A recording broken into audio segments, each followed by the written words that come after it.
When I think about the leaders we work with that have driven organisational transformations and installed a culture of trust and authenticity most successfully, there's a really important pivot point that we've observed when they make a decision about how they want to do this. I think what happens is, as we begin to work together, they see, yes, that's right, we can't really do this in silos. This idea that organisational transformations can only work if we're all in the boat together, all on a mission together.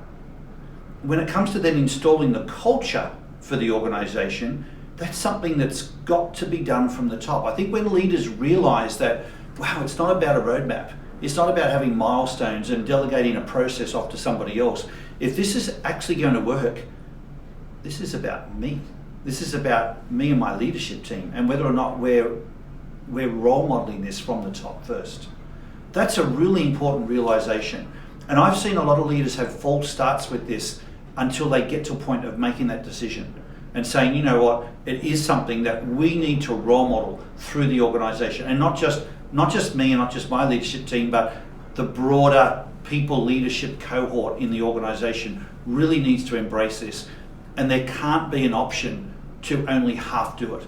It's something that's got to be really clean and committed to and role model from the top. So first of all, it's about a decision that they've made themselves.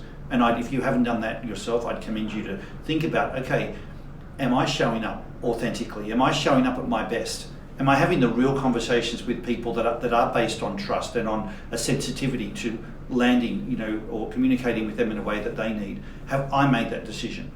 And then, am I willing to invest in my team and equip them, and not just my leadership team, but the broader people leadership cohort, to really become role models of this with the organisation? And then we systematise it across the entire organisation. It's a body of work, but it's first role model from the top. But it's actually exciting to see what truly starts to occur in an organisation when you liberate all of the human potential. That's powerful. I mean, you're playing with people's hearts and their minds, and when you bring those things together and unlock the potential in your organisation, I mean, what more is there you could do as a leader?